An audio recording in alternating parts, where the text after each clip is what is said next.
Hello friends, welcome to investment academy. आज है Monday, तो बात होगी एक म्यूचुअल फंड के बारे में टॉपिक की। म्यूचुअल फंड का टॉपिक आज का है कि ये जो मल्टी कैप फंड्स होते हैं ये क्या होता है, क्या कैटेगरी है। ये नई कैटेगरी है ओवरऑल, वैसे तो 1-1.5 साल पुरानी ही है, बट ये कैटेगरी एग्जैक्टली है क्या और क्या काम करती है, इसमें इन्वेस्ट करें या ना करें, क्योंकि काफ़ी सारे एनएफओज भी आए हैं। उसके एनएफओज मतलब न्यू फंड ऑफर्स, कई नए फंड लॉन्च हुए हैं मतलब इस कैटेगरी में।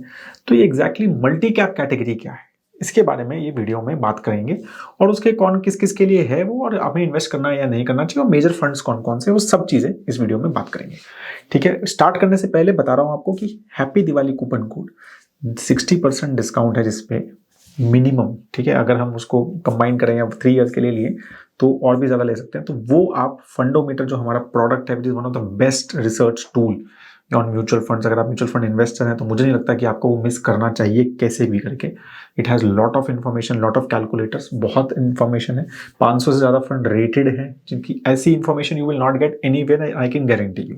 अगर आप फंड की रिपोर्ट्स डाउनलोड करेंगे तो वो फंड की रिपोर्ट आपको कहीं नहीं मिलेगी, जो वो डेटा आपको कहीं नहीं मिलेगा। तो उस पर 60% डिस्काउंट चल रहा है, तो अभी तक अगर आपने नहीं किया है तो ज़रूर कीजिए। और म्यूचुअल फंड्स के हमारे मॉडल पोर्टफोलियोज भी हैं, तो अगर आप मॉडल पोर्टफोलियो प्रोडक्ट में भी इंटरेस्टेड हैं तो कंबाइन भी करके आपको और ज़्यादा डिस्काउंट मिल सकता है। तो invested.in वेबसाइट पर ज़रूर जाइए। तो मल्टी कैप फंड एग्जैक्टली है क्या, तो मैं आपको पहले बताता हूँ कि कॉन्सेप्ट क्या है इसका। तो कॉन्सेप्ट सिंपल है कि मल्टी कैप मीन्स कि अलग अलग मार्केट कैप की स्टॉक्स में ये फंड्स पैसा डालते हैं, अलग अलग सब में डालते हैं। ठीक है, तो क्या मतलब है कि minimum bye SEBI's regulation, minimum जो है इनको अपना जो पैसा है 25% लार्ज कैप जो स्टॉक्स में पैसा डालना है। लार्ज कैप स्टॉक्स कौन से होते हैं? Top 100 bye market cap. ये जो डेफिनेशन है, ये कौन से स्टॉक्स हैं, ये आपको एमफी की वेबसाइट पे मिल जाएगा। ये हर 6 मंथ में चेंज करती है एमफी वेबसाइट अपने और इनकी डेफिनेशन को। तो टॉप 100 जो कंपनीज हैं इंडिया की, वो है लार्ज कैप, राइट। तो उसमें 25% पैसा ये जो फंड्स हैं इनको डालना कंपलसरी है, मिनिमम 25%। फिर है मिनिमम 25% मिड कैप में भी डालना कंपलसरी है। मिड कैप कौन से होते हैं? 101st to 250th biggest company in India. Top 100 को हटा दो तो उसके बाद जो नेक्स्ट 150 कंपनीज हैं वो है हमारी मिड कैप कंपनीज। उस कहाँ मिलेगा ये लिस्ट? अगेन एमफी की वेबसाइट पे मैं आपको लिंक भेज देता हूँ, नहीं तो नीचे डाल दूंगा कि एमफी की वेबसाइट पे कहाँ मिलेगा। तो आप जाके, वो एक्सेल शीट है पूरी, उसमें आप सब देख सकते हैं कौन कौन सी कंपनीज किस किस मिड कैप लार्ज कैप उसमें भी हैं। ठीक है, और इसमें भी मिनिमम 25% जो है इन फंड्स को रखना है। And similarly in small cap also these funds have to invest minimum 25% in small cap as well। तो मतलब 25% minimum large cap, 25% minimum mid cap and 25% minimum small cap. Small cap क्या है? 250 के बाद जितनी भी कंपनी, टॉप 250 कंपनीज को हटा दो, 250 फर्स्ट से लेके जितनी भी आगे कंपनीज है वो सब स्मॉल कैप डेफिनेशन में आती है। ठीक है, तो ये इनका मिनिमम जो है 25% इनको मिनिमम रखना ही है। उसके बाद नेक्स्ट जो लास्ट 25% है वो कहीं भी रख सकते हैं। उसमें लार्ज कैप लेना है, मिड कैप लेना है, स्मॉल कैप लेना है, डेट लेना है, कैश लेना है, तो that is up to the fund manager job. तो एक्टिव कैटेगरी है ओवरऑल। एक्टिव मतलब इस तरह का कोई इंडेक्स तो नहीं है, तो इंडेक्स फॉल नहीं करता है इसमें। तो ये एक्टिव मैनेज कैटेगरी है, फंड मैनेजर्स मैनेज करते हैं और उस तरह से ये प्लान होता है। ठीक है, नई कैटेगरी है, दिस वाज रिसेंटली, मतलब 1-1.5 साल पहले ही शायद, मेरे को जहाँ तक याद है, इंट्रोड्यूस की थी सेबी ने ये कैटेगरी। और काफ़ी ज़्यादा जो है इसके बारे में बात हुई थी, क्योंकि पहले मल्टी कैप कैटेगरी जो है वो फ्लेक्सी कैप कैटेगरी जो है, उसके बारे में भी अलग से वीडियो बनाऊंगा, फ्लेक्सी कैप कैटेगरी क्या होती है। तो वो उसके साथ वो था पहले, वो मल्टी कैप बोलते थे, but then they name this category as multi cap और उसको फ्लेक्सी कैप बोला। तो ये सारा बात हुई। अब हम देखते हैं कि इसके फंड्स कौन कौन से हैं मेजरली, इसका परफॉर्मेंस एज ए कैटेगरी कैसा है, और ये किस इन्वेस्टर के लिए सूटेड है एज ए कैटेगरी। ठीक है, आपके लिए सूटेड है या नहीं है। ठीक है, तो अब मैंने अपना फंडोमीटर का ये पेज हमारा है, फंडोमीटर पे ऑल पे जाके आप कर सकते हैं। फंडोमीटर पे जाएंगे तो आपको दिखेगा भी ये पेज, राइट। तो यहाँ पर अब ये कैटेगरी है, ये वाली है मल्टी कैप कैटेगरी। तो हम यहाँ पर एक ओवरऑल परफॉर्मेंस कैटेगरी का कैसा है तो वो देख रहे हैं, तो हमें अच्छा परफॉर्मेंस, राइट। अगर हम लार्ज के साथ देखें, फ्लेक्सी के साथ देखें, मिड कैप के हिसाब से भी फंड का परफॉर्मेंस काफ़ी अच्छा है। 3 मंथ्स के हिसाब से भी, YTD इवन 1 ईयर का परफॉर्मेंस भी बुरा नहीं है बहुत। ठीक है ना, तो आप देखेंगे तो एक अच्छा खासा ठीक ठाक अच्छा परफॉर्मेंस है एक्चुअली। स्मॉल कैप से भी बेटर है, मिड से भी अच्छा है, फ्लेक्सी से भी अच्छा है, लार्ज एंड मिड कैप से भी अच्छा है। ठीक है, तो उस हिसाब से फिर 3 ईयर परफॉर्मेंस भी काफ़ी अच्छा है फंड का। एंड फिर उस हिसाब से आगे चलो, हम ज़्यादा आगे नहीं जाते क्योंकि ये डेफिनेशन बाय डेफिनेशन जो है ये कैटेगरी अभी 1-1.5 साल पुरानी ही है, राइट। तो उससे पहले वो फंड शायद डिफरेंट थॉट प्रोसेस से काम कर रहे होंगे, वो फंड्स उसमें हैं अभी क्योंकि उनका रीनेम हुआ होगा, रीस्ट्रेटेजाइज हुआ होगा, लेकिन अदरवाइज वो फंड जो है वो पुराने भी हैं इसमें। तो इस तरह से तो मुझे लगता है कि हमें 1-1.5 साल का ही थॉट प्रोसेस के हिसाब से ये देखना चाहिए परफॉर्मेंस, और अच्छा परफॉर्मेंस है इस कैटेगरी का, ठीक है। तो अब हम देखते हैं क्लिक करके कि फंड कौन कौन से हैं, क्या है, कैसा है।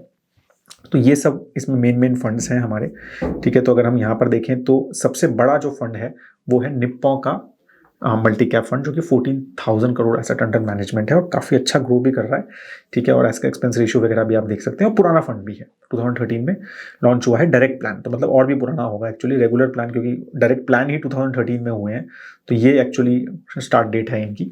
तो ये एज अ फंड जो है 2005 का है, but again as I said कि जब से ये रेगुलेशन आया उसके बाद इसने अपना सेटअप चेंज किया होगा, हो सकता है उससे पहले नॉर्मल एक फ्लेक्सी कैप फंड की तरह काम करे, ठीक है। हमें अभी जो थॉट प्रोसेस देना चाहिए वो आप इस फंड की अगर रिपोर्ट देखेंगे तो आपको पता चल जाएगा हिस्टोरिकल इसका एलोकेशन स्मॉल मिड कैप और लार्ज कैप में कैसा रहा, बट आई एम श्योर वो 25-25-25 एक कंसिस्टेंट नहीं होगा जो अब से होना स्टार्ट होगा, ठीक है। 14,000 करोड़ का फंड है, एसबीआई का मल्टी कैप फंड है, ये तो मार्च 2020 अभी आया है, और उसका 12,000 करोड़ का एयूएम है, तो मतलब एनएफओ काफी स्ट्रॉन्ग आया होगा आई एम श्योर, ठीक है। तो 12,000 करोड़ का एसेट अंडर मैनेजमेंट है। आईसीआईसीआई का मल्टी कैप फंड है 94 से, वो 7,000 करोड़ का है। एचडीएफसी का है, अगेन रिसेंट है ये सारे फंड्स, बाकी तो दिसंबर 2001 दिसंबर, तो मतलब काफी सारे एनएफओज आए, तो उसमें अच्छा खासा उन्होंने ये कैलकुलेट क्रिएट किया है अपना एसेट अंडर मैनेजमेंट, तो काफी अच्छे एनएफओज इनके आए हैं, ठीक है। तो ये सब फंड्स हैं जो कि आप देख सकते हैं। तो मुझे लगता है कि हमारा जो थॉट प्रोसेस रहता है कि एक कंसिस्टेंट परफॉर्मेंस, पुराना मतलब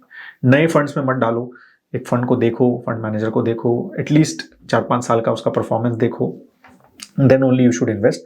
तो उस हिसाब से मुझे लगता है कि आपको निप्पॉन देख सकते हैं, आप आईसीआईसीआई का फंड देख सकते हैं यहाँ पे, राइट। एक शॉर्ट लिस्ट के हिसाब से क्वांट एक्टिव फंड देख सकते हैं, ठीक है। इन्वेस्टको का मल्टी कैप, तो ये सारे फंड्स को आपको देखना चाहिए रादर देन एनएफओस को, ठीक है। ये मेरा यहाँ पर एक व्यू है, राइट। तो ये सब फंड्स हैं जो मेजरली इस कैटेगरी में काम करते हैं, ठीक है। रिटर्न्स अगेन 1-1 साल तो काफ़ी सारे फंड्स को हुआ ही नहीं है, राइट। तो अगेन ये तो आप आगे बात भी देख सकते हैं कि कैसे कैसे रहे हैं, तो निप्पो का रिटर्न कैसा रहा, बाकी उनका कैसा रहा, तो यहाँ पर आप देख सकते हैं वो सारी चीज़ें, राइट। हाँ, डाइवर्सिफिकेशन पर्सपेक्टिव से लाइक आई सेड कि अब मिनिमम 25% है सब में, तो 25% निप्पो ने 40% लार्ज कैप लिया हुआ है, 26% मिड कैप लिया हुआ है, 30% स्मॉल कैप लिया हुआ है, कैश 2.9% ही है, right. ICICI multi cap fund ने 41 लिया है, 25 लिया है, ऑलमोस्ट 25%, तो उसने लार्ज कैप में ही एलोकेशन सबने ज्यादा लिया है, और मिड और स्मॉल में वो 25% को मेंटेन किया है।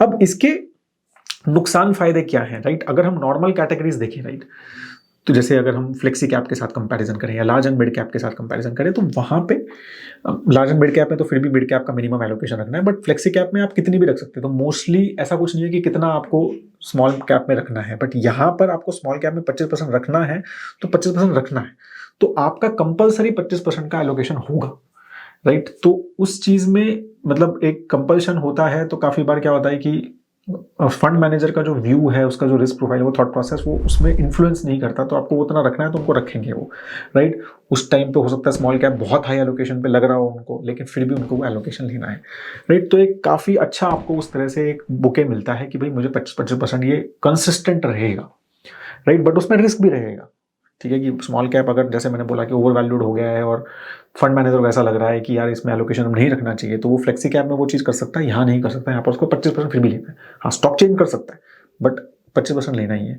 तो उस हिसाब से रिस्क प्रोफाइल आई थिंक थोड़ा ज़्यादा है अगर हम फ्लेक्सी कैप से पर्सपेक्टिव से ले, लेकिन बायसनेस भी वो कम हो, क्योंकि फंड मैनेजर वहाँ पर थोड़ा बायस हो सकता है किसी चीज़ के लिए, उसका अंडरस्टैंडिंग किसी एक पर्टिकुलर एस्पेक्ट में ज़्यादा हो सकता है, तो वो बायसनेस कम होगा, लेकिन ओवरऑल रिस्क डेफिनेटली, बिकॉज अच्छा खासा मिड एंड स्मॉल, तो 50% तो minimum mid and small calculate, तो अच्छा खासा वो एलोकेशन है, राइट। तो वो आप ध्यान रखिए। तो एक थोड़ा हाई रिस्क इन्वेस्टर्स के लिए है, जो कि एक flexi cap, multi cap, large and mid cap, value category, इन सब कैटेगरीज का अगर हम कंपेयर करें जो सिमिलर है, मतलब अगर हम रिटर्न्स वाइज भी देखें तो इन सब में रखें, तो उसमें एक थोड़ा हायर रिस्क कैटेगरी है ये, ठीक है ना। तो अगर आप एक लॉन्ग टर्म इन्वेस्टर, अच्छा ऑप्शंस भी ऐसा नहीं है बहुत ज़्यादा हैं, तो काफ़ी सारे नए फंड्स हैं और नई कैटेगरी है, तो इस thought process as I said कि काफ़ी सारे फंड्स पहले बहुत अलग थॉट प्रोसेस से हो सकता है काम कर रहे हो, ठीक है। फ्लेक्सी कैप हो सकता है कि अभी मुझे याद नहीं है, निप्पॉन मल्टी कैप फंड हो सकता है कि ज़्यादा लार्ज कैप एलोकेशन लेता हो या ज़्यादा small and mid cap allocation लेता हो, लार्ज कैप 25% से कम लेता हो,